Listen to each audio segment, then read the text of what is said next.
They were promised that the ghost shirts would turn aside lead. They believed that by dancing until they collapsed, the earth would swallow their oppressors. But as the winter of 1890 froze the breath in their lungs, the only thing that arrived was the rhythmic, mechanical thud of the Hotchkiss guns.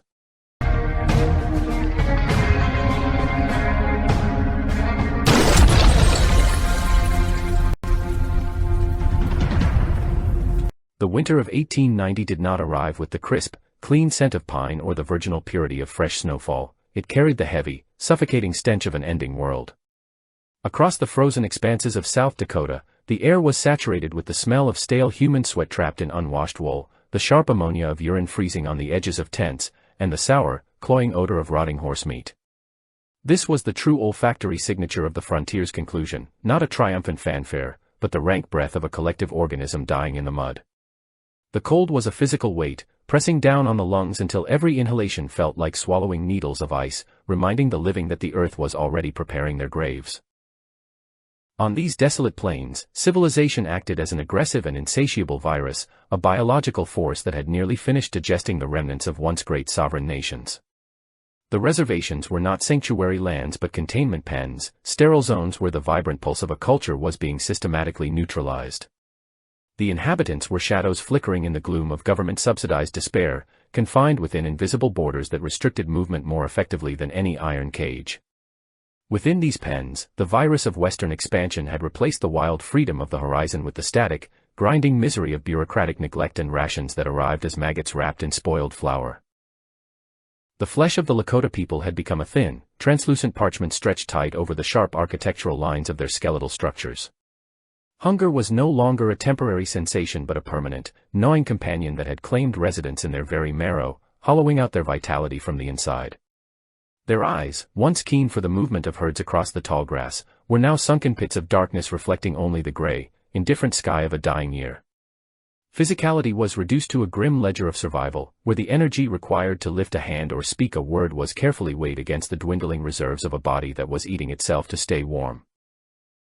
This state of biological bankruptcy was the direct result of a methodical economic massacre, a campaign where the pulse of the prairie was exchanged for mountains of bone and mountains of profit. White hunters had turned the million-strong herds of buffalo into a memory, leaving behind landscapes of bleached ribs that served as white monuments to American industry. By stripping the plains of their primary source of protein and purpose, the victors had transformed the indigenous population from a self-sustaining force into a captive audience for misery. Every bison hide shipped east was another nail driven into the coffin of a culture that could not exist without its biological counterpart, leaving a vacuum that only death could fill.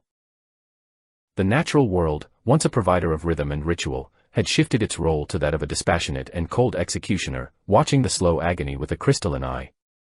The wind that howled across the Badlands did not discriminate between the innocent and the guilty, it simply sought to leach the last caloric heat from the bodies of those huddled in the canyons.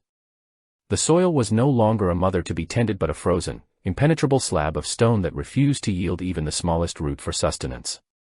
In this environment, the human spirit was stripped of its lofty pretensions, becoming nothing more than a biological vessel for despair, waiting for any drop of hope to fill the void.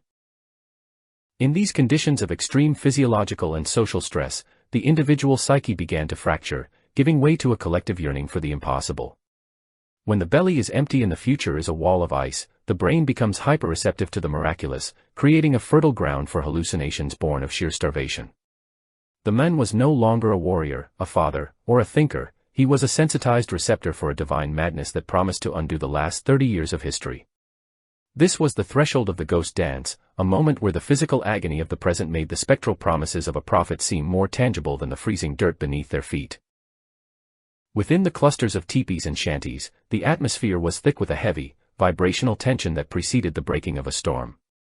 Men and women moved with a slow, deliberate lethargy, their joints stiff with arthritis and the lingering effects of old wounds that refused to heal in the damp, relentless cold. The coughing of children was a rhythmic, wet soundtrack to the evening, a constant reminder that the white plague of tuberculosis was moving through the camp with the same efficiency as the cavalry. Every cough was a puff of gray mist in the freezing air, a visible piece of a dying lung floating away into the indifferent darkness of the South Dakota night. Sociologically, the Lakota had been reduced to a state of total dependency, their traditional roles as protectors and providers rendered obsolete by the fence and the ration card. The men sat in the dirt, their hands idle, watching the slow decay of their authority and the systematic dismantling of their pride. To the agents of the government, these were not human beings with complex histories but statistical anomalies, numbers on a ledger that needed to be minimized or managed into oblivion. This dehumanization was the necessary precursor to the violence that would follow, a psychological numbing that allowed the victors to see a mass of starving people as a tactical problem rather than a human tragedy. The arrival of the news from the West, the promise of a red messiah and a world where the white man vanished, acted as the final ignition for a population that had nothing left to lose but their breath. It was a religious hysteria fueled by the specific, agonizing failures of the material world, a desperate reaching for a supernatural lever to overturn the crushing weight of the United States Army. They began to gather, ignoring the orders of the agents, their movements driven by a frantic, internal necessity to find a reality where they were not being slowly digested by the maw of progress. The stage was set not for a revival, but for a final, catastrophic collision between the ghosts of the past and the steel of the future. As the winter solstice approached in 1890, the tension reached a point of no return, where even the slightest vibration could shatter the brittle peace. The air was pregnant with the coming slaughter, though those dancing in the snow could only see the faces of their ancestors returning through the mist. They did not hear the clatter of the rapid-fire guns being mounted on the ridges or the rhythmic drumming of the cavalry horses' hooves on the frozen earth. They only heard the sound of their own hearts, beating with the frantic rhythm of a cornered animal, while the cold, indifferent stars watched from above, waiting for the blood to turn the white snow into a dark and frozen map of the end. In the barren, sun-bleached stretches of the Nevada desert in 1889, a man named Wovoka stood amidst the dust and the sagebrush, his mind fractured by the combined pressures of a solar eclipse and a high, racking fever. To the desperate, this was not a neurological event triggered by heatstroke and dehydration, but a divine gateway opening within the skull of a prophet. Wovoka, also known to the white world as Jack Wilson, did not bring a message of peace as the missionaries understood it. He brought a hallucinogenic promise that acted as a biological trigger for a people already standing on the precipice of extinction. His vision of a world where the dead walked among the living and the white man dissolved into the ether was less a revelation and more a final, frantic secretion of dopamine from a collective brain that had run out of rational options for survival. This new religion of the ghost dance did not spread through the plains like a gentle whisper. It moved with the violent, unpredictable speed of a contagion, leaping from one starving camp to another across the frozen Dakota territories. It was a sociological virus that found its perfect hosts in the Lakota, whose bodies were already weakened by the systematic withdrawal of their primary fuel source, the buffalo. The message traveled through the winter air, carried by couriers who were themselves little more than bundles of bone and frostbitten skin, whispering of a coming resurrection that would wash away the fences and the iron rails. It was an idea designed to bypass the logic of the stomach and appeal directly to the primal instinct of the species to reclaim its lost territory, even if that territory now existed only in the realm of the spectral. The dance itself was a grueling, rhythmic display of physical exhaustion, a ceremony that pushed the human machine far beyond the limits of its design. Men, women, and children gathered in great, concentric circles, their hands interlocked with a desperation that left their knuckles white and their joints screaming with the onset of early arthritis. They began to move in a slow, clockwise rotation, their feet thumping against the iron-hard ground in a cadence that mimicked the heartbeat of a world they believed was being reborn. The sound was a low, guttural chanting that vibrated in the chests of the onlookers, a sonic manifestation of a culture that had forgotten how to sing and had settled instead for a rhythmic, communal moan of agony. As the hours stretched into days, the atmosphere within the circle became a suffocating soup of unwashed bodies, the sharp ammonia of sweat, and the cloying sweetness of wood smoke clinging to damp wool. The dancers ignored the biting wind that leached the heat from their limbs, their internal temperatures driven upward by the sheer friction of their movement and the rising tide of their collective hysteria. It was not a celebratory dance, it was a rhythmic spasm of the dying, a synchronized seizure intended to force the hand of the divine. Every step was a declaration of war against the physical laws of a world that had rejected them, a frantic attempt to stomp the present into the dirt and conjure a ghost-filled future from the resulting dust. When the dancers inevitably reached the threshold of total biological collapse, they did not simply stop, they surrendered to the syncope of the starved. One by one, they would spin out of the circle, their eyes rolling back into their heads as their blood sugar plummeted, sending them crashing into the frozen mud in a state of cataleptic trance. These were not holy visions in the traditional sense, but the frantic misfirings of a brain deprived of oxygen and protein, creating vivid, technicolor mirages of green grass and teeming herds. The visions were a symptom of the body's final defense mechanism, a sedative hallucination to ease the transition into the permanent silence of the grave, yet the survivors interpreted these blackouts as proof of their divine travels. To further insulate themselves against the cold reality of the United States Army, the Lakota began to craft the so-called ghost shirts, garments they believed were woven with a spiritual armor that could turn aside the leaden output of a Springfield rifle. These shirts were fashioned from crude scraps of muslin or elk skin, decorated with hand-painted images of moons, stars, and eagles, symbols of a celestial power that had long since abandoned the plains. The paint was often mixed with the fat of whatever scrawny livestock remained, giving the garments a greasy, rancid odor that mingled with the scent of the dancers' own decay. It was a tragic, delusional technology, an attempt to use the magic of a pre-industrial past to defeat the cold, mechanical efficiency of the coming century. The sociological weight of this movement was a testament to the total collapse of the indigenous economic engine. With the buffalo gone and the land carved into squares by the surveyor's chain, the Lakota had been robbed of their purpose as hunters and protectors, reduced instead to the status of biological dependence. The ghost dance was the only form of labor left to them that felt productive, a spiritual industry that promised a return on their investment of pain. They were trading the last of their physical energy for the hope of a supernatural dividend, a desperate gamble that the government agents watched with a mixture of mounting fear and bureaucratic contempt. To the white observers, the dance was not a prayer but a military drill, a misunderstanding that would eventually prove as lethal as any bullet. The government agents in their warm, wood-heated offices saw the ghost dance as a signal of a coming insurrection, their own paranoia fueled by the very hysteria they had helped to create. They did not see the hunger-shrunken stomachs or the hollowed-out eyes of a people who were barely able to stand, let alone wage a campaign of conquest. Instead, they saw a threat to the orderly progress of the empire, a disruption of the civilizing process that required a swift and decisive response. The telegrams that flew eastward were filled with the language of impending massacre, drafted by men who were more concerned with their own career advancement than the survival of the wards they were assigned to manage. The stage was being set for a collision between two different kinds of madness, the religious hysteria of the oppressed and the paranoid bureaucracy of the oppressor. Nature, meanwhile, played its part as the indifferent executioner, heightening the tension with a winter of unprecedented severity that turned the reservations into frozen mausoleums. The snow piled up against the sides of the teepees, sealing the inhabitants inside with their coughing children and their empty pots, while the wind howled with a predatory hunger that seemed to echo the cries of the dancers. There was no mercy in the landscape, only a crystalline, freezing silence that seemed to mock the humans who believed they could influence the rotation of the earth through the movement of their feet. The grass was dead, the water was ice, and the only thing that remained fluid in the Dakota winter was the desperate, feverish hope that Wovoka's Messiah was on his way. The transition from a people of the plains to a people of the ghost was nearly complete by the month of December in 1890.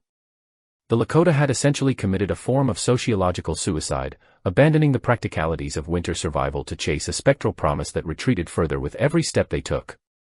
They were no longer living in the material world of wood and meat, but in a fractured reality of symbols and trances, where the smell of the coming blood was disguised by the scent of burning sage. The dance had become their only reality, a rhythmic, exhausting loop that kept them moving just fast enough to ignore the fact that their culture was already cold to the touch. Under the gray, leaden sky of the waning year, the camps of the Lakota were scenes of profound, vibrating stillness punctuated by bursts of frantic activity.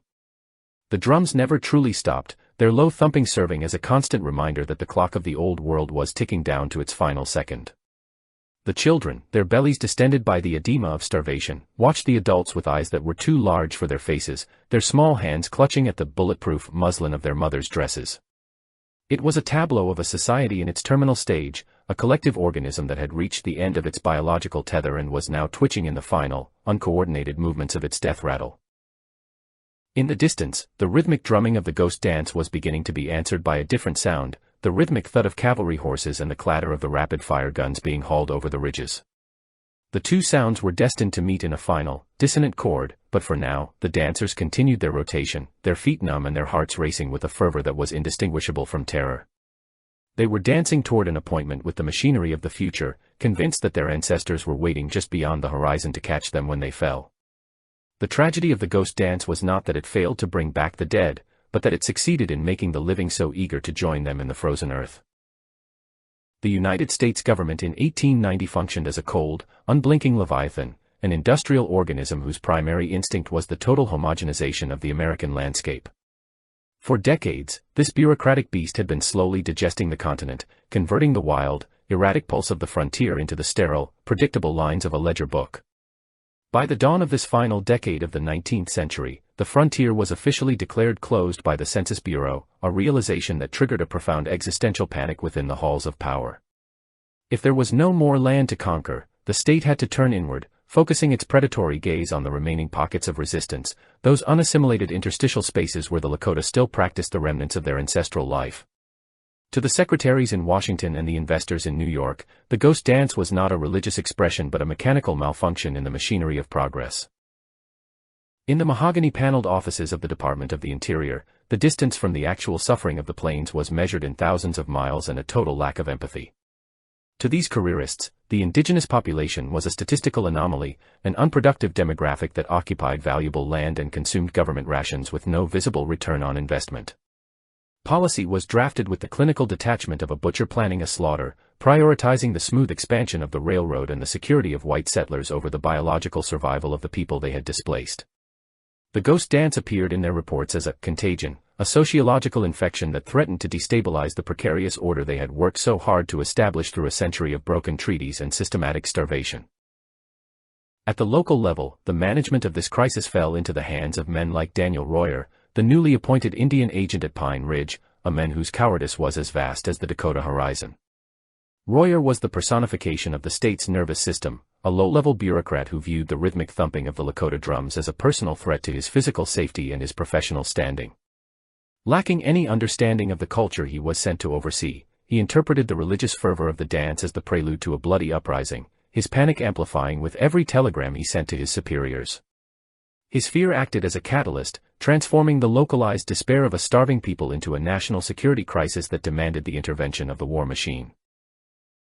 The telegraph wires hummed with a frantic, electronic anxiety, carrying the panicked dispatches of agents and the ambitious commands of generals across the frozen miles. This was the technology of the modern empire, a copper-veined network that allowed the state to project its paranoia instantly and with terrifying clarity. Every click of the telegraph key in 1890 signaled another movement of troops, another shipment of ammunition, and another nail driven into the coffin of indigenous autonomy.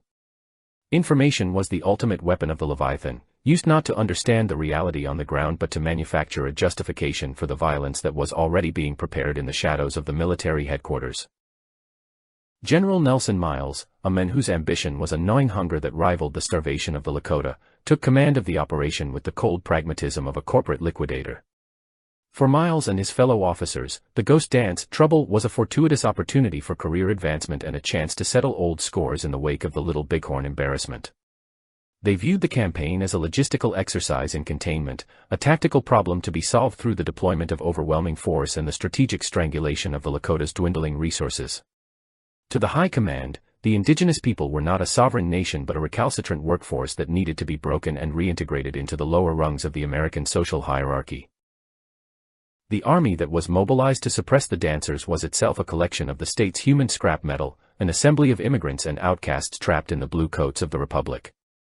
These soldiers were largely Irish and German recruits who had fled the poverty of Europe only to find themselves patrolling a frozen wasteland for $13 a month. Their lives were defined by the smell of wood smoke, the taste of maggot-infested hardtack, and the constant, dull ache of frostbite in their toes. They were cogs in a larger engine, their individuality eroded by the monotonous cruelty of frontier service and the rigid discipline of a military that viewed them as expendable units of labor. Their resentment was a volatile gas, looking for any vent through which to escape, and the dancing Indians provided the perfect target for their pent-up frustrations. By mid-December, the encirclement of the Lakota territory began in earnest, a movement of thousands of men and horses that resembled the slow closing of a steel trap. The soldiers marched through the knee-deep snow, their breath rising in gray plumes that joined the stagnant mist hanging over the valleys. The sound of their progress was a rhythmic, metallic clatter, the jingling of harness gear, the thud of heavy boots on permafrost, and the grinding of wagon wheels through the slush. It was the sound of an industrial civilization asserting its dominance over the silence of the earth, a mechanical heartbeat that drowned out the natural rhythms of the prairie. Every mile they advanced was a tightening of the noose, a systematic closing of the exits that left the Lakota with nowhere to turn but toward their spectral messiah.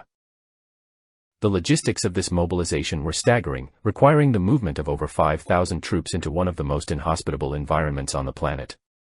This was a war of infrastructure as much as it was a war of bullets, with the railroad lines acting as the primary arteries through which the state pumped its soldiers and its supplies. The smell of coal smoke and steam mixed with the scent of frozen manure at the railheads, creating a sensory cocktail of progress and decay.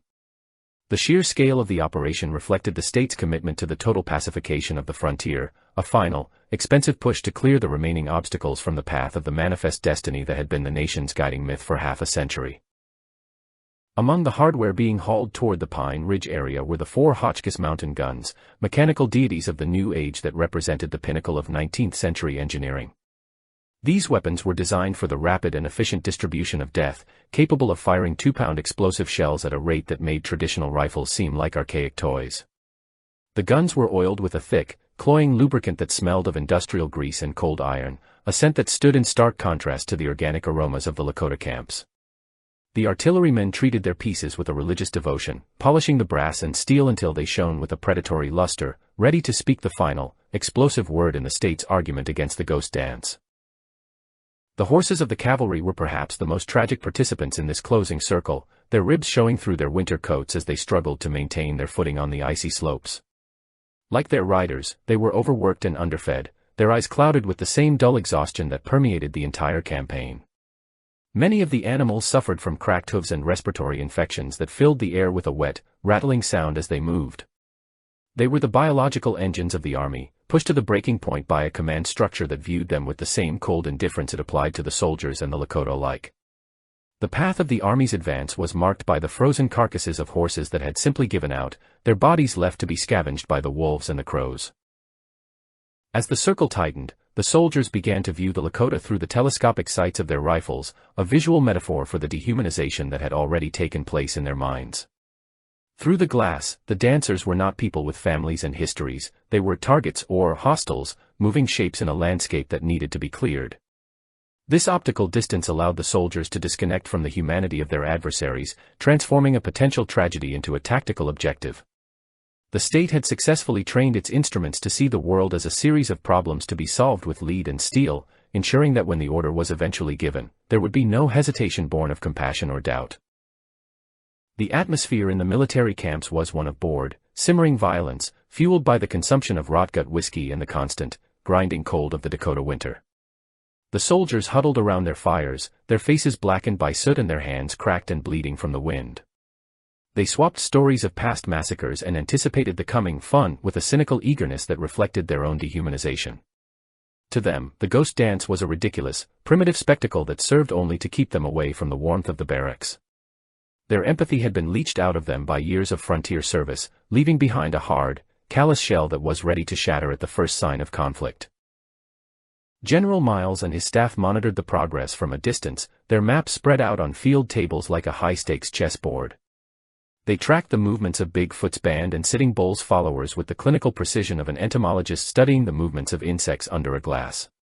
Every report that came in was filtered through the lens of their own career aspirations, with the Indian problem serving as a ladder they intended to climb. The state had created a system where the death of a people was a metric for success, where the closing of the frontier was a milestone to be celebrated with promotions and medals. The fate of the Lakota was merely a detail in the larger, grander narrative of national expansion. The cold Leviathan did not care about the spiritual yearnings of the Lakota or the physical suffering of its own soldiers, it only cared about the removal of the obstruction. The ghost dance was a friction in the smooth operation of the American machine, and the state's response was a massive application of the grease of military force. As 1890 ticked toward its final days, the circle was nearly complete, the blue-clad infantry and the blackened artillery barrels forming a ring around the flickering fires of the desperate. The stage was not just set for a battle, but for a final act of industrial-scale unmaking, a closing of the book on a world that the Leviathan no longer had any use for. The silence that hung over the Badlands in the late December afternoons was heavy and expectant, the kind of silence that precedes a landslide. The only sounds were the wind whistling through the dry grass and the occasional, distant clank of metal on metal as the army adjusted its position. It was a silence filled with the weight of the coming century, a century that would have no room for ghosts or dances. The soldiers waited, the generals planned, and the state watched with its cold, unblinking eye, ready to finalize the transaction that had begun hundreds of years before. The transaction would be paid in blood, and the receipts would be buried in the frozen mud of a nameless creek called Wounded Knee. On the 28th of December in the year 1890, the sky over the Badlands was the color of a fresh bruise, a heavy, leaden purple that seemed to press the very breath back into the lungs of the dying. The earth was a jagged, frozen sculpture of iron and ice, offering no cushioning for the stumbling feet of the desperate. Along the banks of the creek known as Wounded Knee, the wind performed a high, thin whistle through the skeletal remains of the dry grass, sounding like a funeral dirge played on a bone flute. There was no warmth left in the sun, which hung in the sky like a pale, diseased eye, watching the slow-motion collision of two incompatible worlds with a crystalline indifference that chilled the soul more than the frost. The band led by the man the white world called Bigfoot, but whose people knew as Spotted Elk, was less a military force and more a mobile infirmary of the damned. These 350 souls were the biological dregs of a broken dream, a ragged column of humanity that had been chewed up and spat out by the machinery of the reservation system. They moved with the sluggish, uncoordinated gait of those whose internal calories had been entirely spent on the simple act of existing. Their trail was marked not by glory or conquest, but by the frozen droplets of blood and the discarded remnants of lives that were no longer sustainable in the face of an advancing winter that felt more like a calculated assassination. At the head of this procession was Spotted Elk himself, a figure who had been transformed by the environment from a leader of men into a living specimen of clinical decay. He lay in the bed of a wagon, his body racked by the violent, wet spasms of advanced pneumonia that threatened to tear his chest apart with every labored breath. Each time he coughed, a fine mist of bright arterial blood sprayed into the freezing air, staining the gray stubble of his beard and the tattered wool of his blankets. He was a man being hollowed out by a biological executioner, his lungs filling with the fluid of his own dissolution while he attempted to guide his people toward a sanctuary that existed only in his fever dreams. The 7th Cavalry, the instrument of the state's long-simmering resentment, intercepted this pathetic caravan with the clinical efficiency of a surgical strike.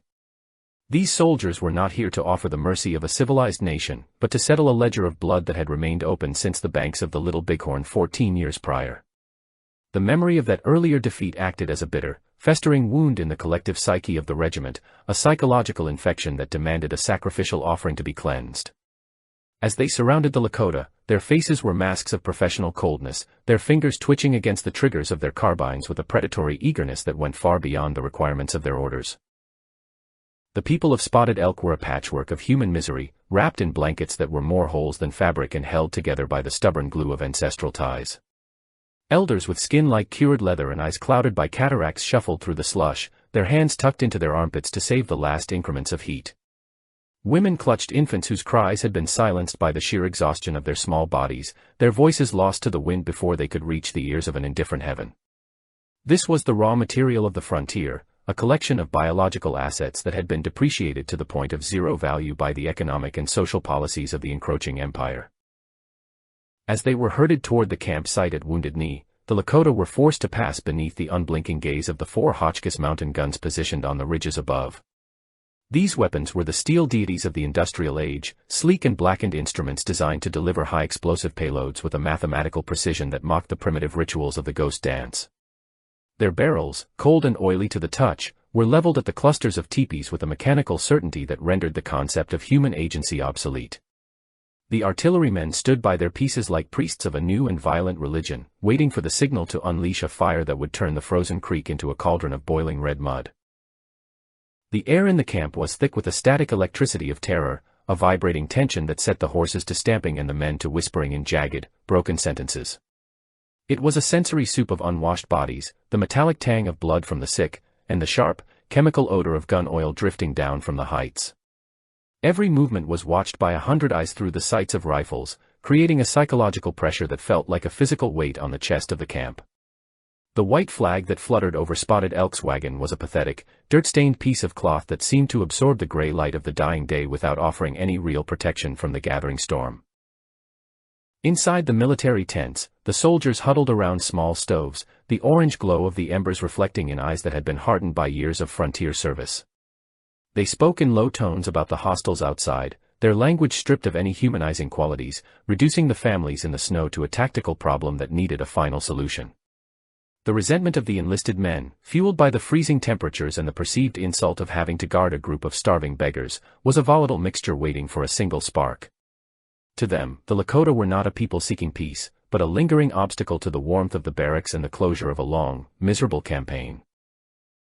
The night of the 28th was a long, shivering descent into a shared purgatory, where the only sound was the rhythmic coughing of spotted elk and the distant, lonely howl of a coyote. The Lakota sat huddled together, seeking the heat of one another's bodies while the frost crept up the sides of their shelters like a slow-moving white fungus. They were trapped in a geographical and political cul-de-sac, surrounded by a ring of steel and the cold indifference of a nation that had already written their obituary in the eastern newspapers. The ghost dance had promised them a world where the white men vanished, but as they looked at the blackened barrels of the Hotchkiss guns, they saw only the permanence of their own dispossession. The topography of Wounded Knee was itself a trap, a shallow depression in the landscape that offered no cover and no escape from the surrounding ridges.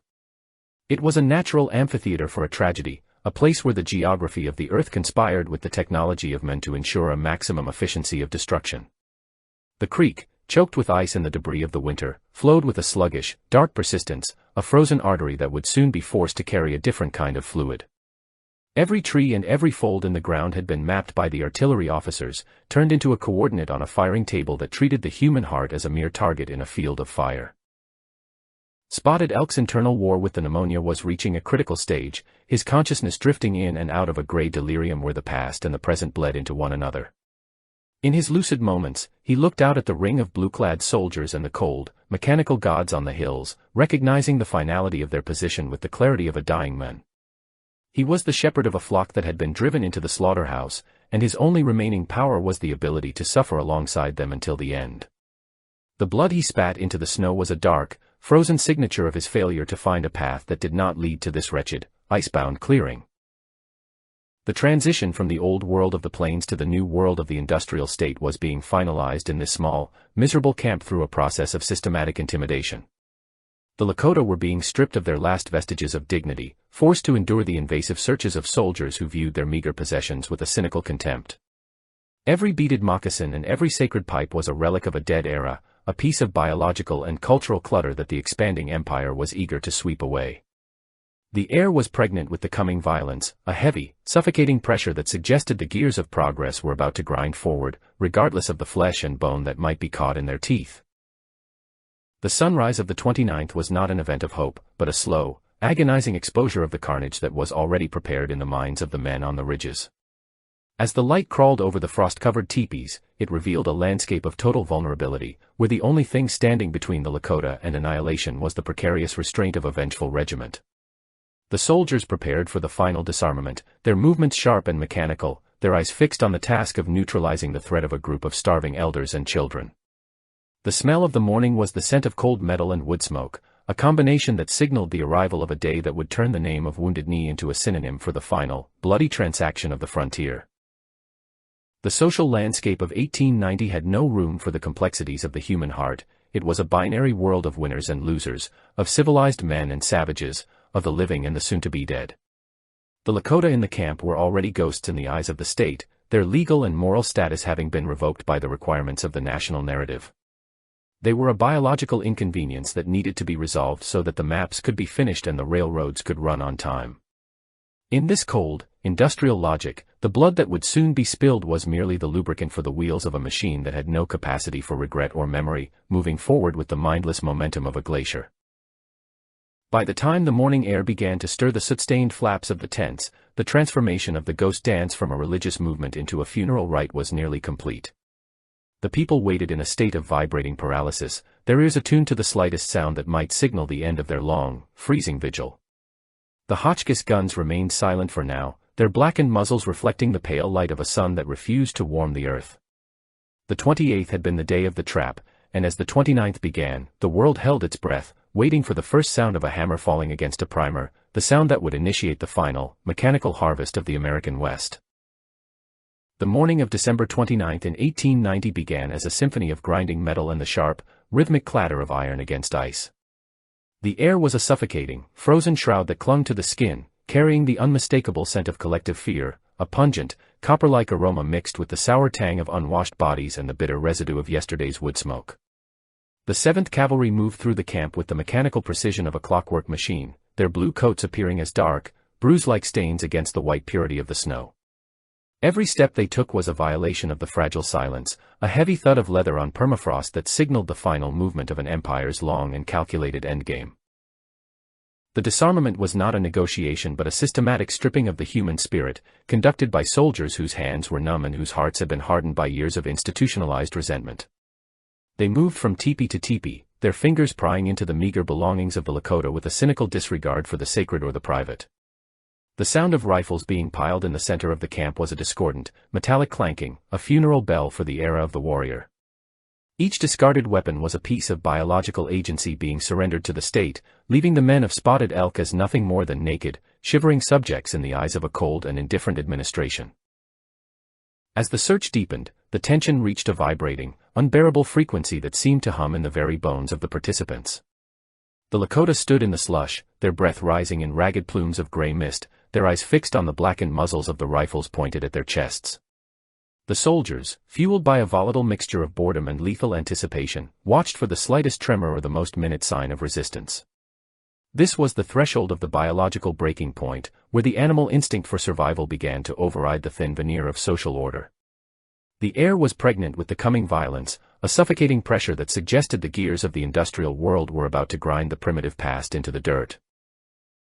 The spark arrived not as a command, but as a singular, chaotic rupture in the fabric of the morning, a muffled crack of a rifle and a jagged, desperate cry of grief that sliced through the freezing air.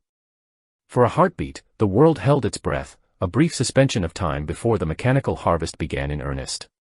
The transition from tension to slaughter was instantaneous, a sudden, violent gear shift that transformed the peaceful camp into a site of high-speed industrial processing. There was no room for individual heroism or tactical maneuvering. There was only the sudden, overwhelming application of overwhelming force against a population that had already been hollowed out by months of starvation and disease. The 4 Hotchkiss mountain guns, positioned like steel deities upon the surrounding ridges, began to speak the language of modern, industrialized death. These were not the slow, erratic cannons of the past, but rapid-fire instruments of efficiency, capable of vomiting explosive shells at a rate of nearly 50 rounds per minute. The sound was a relentless, rhythmic drumming, a mechanical heartbeat that drowned out the human screams and the frantic whinnying of the horses. Every shell that landed in the camp was a miniature apocalypse, a concentrated burst of heat and shrapnel that tore through the flimsy muslin of the teepees and the even flimsier flesh of the people huddled within them. This was not a battle between opposing forces, but an efficient disposal of biological waste conducted by the agents of progress. The Hotchkiss shells did not discriminate between the warrior and the nursing mother, they were indifferent messengers of lead and iron that followed the cold laws of ballistics. The air was filled with a thick, acrid haze of burnt sulfur and the cloying, metallic steam of fresh blood hitting the frozen ground. In this environment, the human body was reduced to its most basic components, a collection of soft tissue, brittle bone, and spilled fluids being systematically unmade by the superior technology of a rising global power. The impact of the high-velocity bullets was a visceral, naturalistic horror that mocked the romantic myths of the frontier. A lead projectile entering a human lung does not produce a heroic wound, it creates a collapsing cavity of shredded tissue and a wet, sucking sound that signals the final, agonizing failure of the respiratory system. The skulls of children were shattered with the same mechanical ease as the pottery they had carried from the reservation, their contents spilled onto the ice in a dark, steaming slurry. The ground of Wounded Knee was quickly transformed into a landscape of necrotic waste, where the warmth of the living was being leached out by the indifferent cold of the South Dakota mud. In the midst of this chaotic harvest, the ghost shirts, those sacred garments meant to turn aside the weapons of the white men, revealed the ultimate futility of spiritual hope in a material world. The hand-painted stars and moons were quickly obscured by the dark, spreading stains of arterial blood, the muslin shredding under the assault of the carbines like wet paper. The shirts did not act as armor, they acted as shrouds, catching the fragments of lead and holding them against the cooling skin of the wearers. This was the final, cynical refutation of the ghost dance myth, a realization that no amount of rhythmic chanting or rhythmic movement could halt the progress of a projectile fired from a rifled barrel. As the primary firing continued, the survivors began a frantic, uncoordinated flight toward the shallow ravines that offered the only semblance of cover in the exposed landscape. They scrambled through the bloody slush, their fingers clawing at the frozen banks as the soldiers continued to pour a steady stream of lead into their retreating backs. This was the fun the enlisted men had anticipated, a live-fire exercise where the targets were slow-moving and plentiful. The resentment of the long winter was channeled into every pull of the trigger, a psychological release that turned the act of killing into a cathartic exercise for the weary and the bored. The topography of the ravine became a secondary trap, a narrow corridor where the efficiency of the slaughter was amplified by the lack of space. The Lakota were piled on top of one another in a tangled mass of limbs and blankets, the living attempting to hide beneath the cooling weight of the dead. The soldiers moved along the edges of the depression, firing downward with the casual detachment of hunters at a shooting gallery. The smell here was even more concentrated, the sharp tang of gunpowder, the stench of voided bowels, and the heavy, humid aroma of 100 open wounds. It was a sensory assault that signaled the total collapse of the human world into a purely biological nightmare.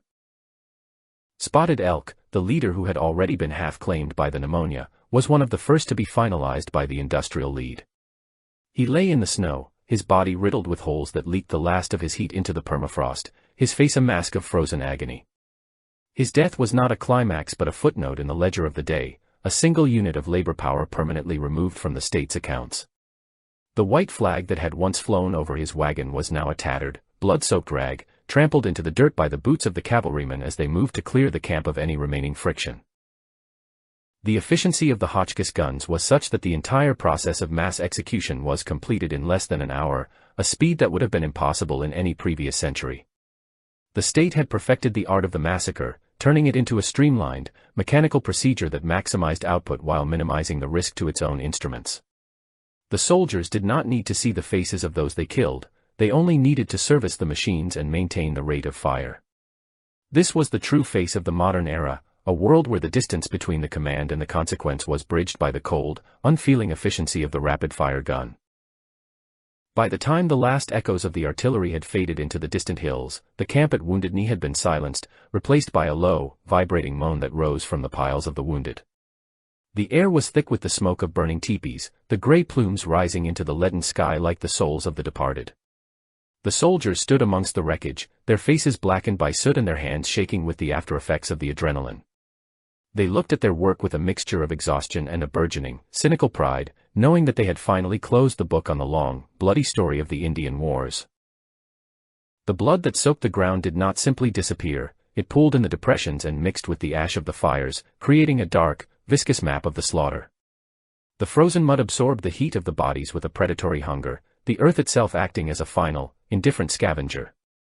In this tableau of industrial-scale unmaking, the individual histories of the Lakota were erased, replaced by the collective status of the hostile dead. They were no longer mothers, fathers, or dreamers, they were the biological residue of a failed rebellion, the debris that needed to be swept away to make room for the coming century of steel and concrete. As the sun began its rapid descent toward the horizon of 1890, the field of Wounded Knee was a landscape of absolute stillness, punctuated only by the occasional, wet cough of a survivor or the dry rustle of the wind through the shredded muslin.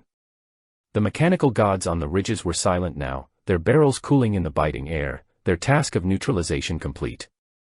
The frontier was not just closed, it was cauterized, the wound sealed with the fire of the Hotchkiss guns and the salt of 1,000 tears. The transaction was finished, the price had been paid in full, and the only thing that remained was the long, cold night of the reservation and the silence of the common grave. The final echoes of the Hotchkiss guns did not fade into a respectful silence but were swallowed by a vacuum of absolute, predatory stillness. The Valley of Wounded Knee, once a site of frantic movement and religious fervor, was suddenly transformed into a sprawling, open-air gallery of biological debris. Over 200 bodies, some sources whispered of 300 or more, lay scattered across the frozen earth like the discarded parts of a broken machine. They were no longer a people, no longer a threat, and no longer even a nuisance, they had been processed into the final industrial byproduct of the American 19th century. The warmth of their lives had been leached out in minutes, replaced by the crystalline, unforgiving grip of a South Dakota winter that viewed their cooling flesh with a total, geological indifference. The cold was so absolute that it arrested the bodies in the very moments of their ultimate agony, turning them into grotesque, gray-blue sculptures of ice and muscle. Some were frozen in mid-stride, their fingers clawing at the empty air as if trying to pull themselves into a future that had been systematically cancelled. Others were curled in fetal positions, seeking a warmth that the permafrost refused to yield, their faces masks of distorted terror that the frost had preserved with a morbid, meticulous detail. This was the true harvest of the frontier, not the golden wheat or the fat cattle, but this field of human statuary, a collection of broken vessels that the state had deemed unnecessary for the coming age of steel and concrete. As the sun began to slip behind the jagged horizon of 1890, a vicious, howling blizzard descended upon the site, acting as a tactical collaborator in the crime. The snow did not fall with the softness of a blessing, it arrived as a blinding, abrasive shroud, a white sheet of amnesia meant to cover the visceral shame of a civilization that equated the slaughter of the unarmed with the preservation of order. Within hours, the blood-soaked mud and the mangled remains were buried beneath a thick layer of white drifts, smoothing over the jagged edges of the massacre until the valley looked as clean and innocent as a fresh grave. This was the silent work of the frontier's ending, a masking of the gore so that the myth of the heroic West could be constructed over the cooling bones of the inconvenient. For 3 days, the blizzard held the valley in a frozen stasis, while the military and the local press began the work of sanitizing the narrative for the distant consumption of the East. When the burial parties finally arrived in early January of 1891, they did not come with the solemnity of mourners but with the weary, mercenary pragmatism of day laborers clearing a construction site. These men, hired by the body, viewed the task as a gruesome form of sanitation work, no different from hauling carcasses away from a diseased feedlot. They moved through the drifts with shovels and pickaxes, their breath rising in plumes of steam as they hacked the frozen Lakota out of the ice, the sound of metal striking flesh ringing out with a dull, hollow thud. The handling of the dead was a masterclass in dehumanization, a final administrative act of a state that had long since revoked the humanity of its indigenous subjects. The frozen limbs of the victims, stiffened by rigor mortis and the sub-zero temperatures, were often broken or sawn to make them fit into the narrow confines of the shared trench. There were no individual markers, no prayers whispered over the remains, and no dignity afforded to the elders or the infants who were tossed into the pit like cordwood.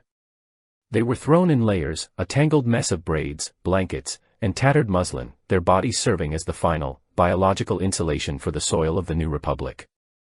The mass grave was the actual closing ceremony of the frontier, a long, dark ditch filled with the evidence of an empire's success. The irony of Wounded Knee is a bitter, metallic poison that lingers in the mouth of anyone who dares to look past the official records.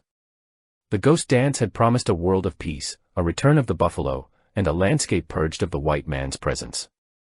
In a sense, the dance succeeded, but with the dark, twisted logic of a cynical god, it brought the absolute peace of the cemetery, a stillness where the herds would never again be hunted and where the encroachment of the state no longer mattered. The Lakota had achieved their desire for a world without fences, but only by being buried beneath them, their aspirations for a spiritual revival ending in the cold, mechanical reality of a shallow trench. Following the massacre, the United States government, that cold and unblinking Leviathan, demonstrated the full extent of its sociopathic detachment by awarding 20 medals of honor to the soldiers of the 7th Cavalry. This was the ultimate act of historical alchemy, the transformation of a frantic, one-sided slaughter into a display of national heroism. The state needed to validate the violence to ensure the smooth functioning of its narrative, rewarding its instruments with pieces of ribbon and metal for their efficiency in clearing the landscape of biological clutter. These medals were the receipts for the blood of infants and the elderly, artifacts of a culture that viewed the extermination of the weak as a necessary credential for the glory of the strong. The survivors of the massacre were not seen as victims but as living fossils, remnants of a vanishing race that were immediately commodified for the amusement of the victors. Within weeks, photographs of the frozen dead were being sold as postcards, and the hostiles who had escaped were turned into circus attractions for Wild West shows.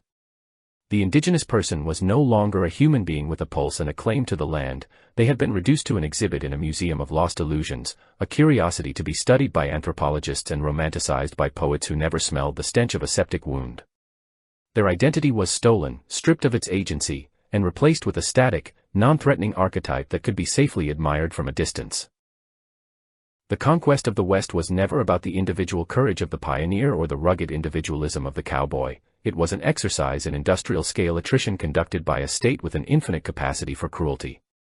The victory at Wounded Knee was won by the Hotchkiss gun, the telegraph, and the ration card, the tools of a civilization that functioned like a virus, colonizing every cell of the territory until the host was dead or domesticated. The myth of the frontier as a place of infinite possibility died in that frozen ditch, replaced by the reality of a world where everything was surveyed, fenced, and managed by a central authority that had no room for ghosts or dancers. The smell of 1890 still hangs over the Great Plains if one knows how to breathe in the history of the soil. It is a scent composed of burnt sage, cold iron, and the lingering, sweet rot of a dream that was murdered in the snow. The winds that howl across the Badlands carry the echoes of the ghost dance, but they are the echoes of a funeral rite, a rhythmic thumping of feet that has been replaced by the rhythmic ticking of a clock that counts down the minutes of a cultural extinction. The injustice of the event is not a tragedy of the past, it is a permanent feature of the landscape, a bitter tectonic plate upon which the modern world continues to rest with an uneasy, unacknowledged weight.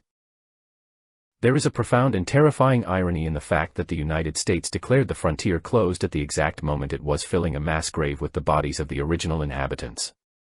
It was as if the ledger of the century had been balanced with a single, massive entry of blood, allowing the nation to turn its gaze toward the 20th century with a clean conscience and a full pocket. The Great American Experiment was not a triumph of the spirit, but a victory of the machine over the meat, a demonstration that a sufficiently advanced technology can override any moral or spiritual objection with the simple application of high-velocity lead. The West was not tamed, it was executed, and its remains were buried in a place that the world chose to forget. Finality is the only thing that history truly offers, and at Wounded Knee, that finality was absolute.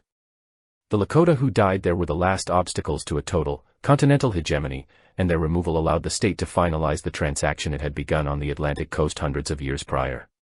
They were the friction that had been removed, the noise that had been silenced, and the ghosts that were finally laid to rest by the cold, industrial hand of the Republic. The story of the ghost dance is the story of a culture that tried to breathe life back into a corpse, only to find that the spirit world was just as indifferent and just as lethal as the world of the living. As the years have passed, the valley has been overgrown with the grass of the plains, and the markers of the massacre have been weathered by the same winds that leach the heat from spotted elk's lungs. Yet, the ground remains sour with the memory of the betrayal, a site where the fundamental lie of American freedom was exposed in the most naturalistic and visceral terms. The frontier ended not with a handshake or a treaty, but with the wet, rhythmic sound of bodies being dumped into the mud, a sound that resonates through the foundations of every city and every railroad that now occupies the space where the buffalo once roamed. Ultimately, the winner of the Wild West was entropy, that blind and mindless force that reduces everything to its most basic, unorganized state. The state and the army were merely the catalysts for this process, the instruments through which the vibrant energy of a people was converted into the cold, static residue of the past.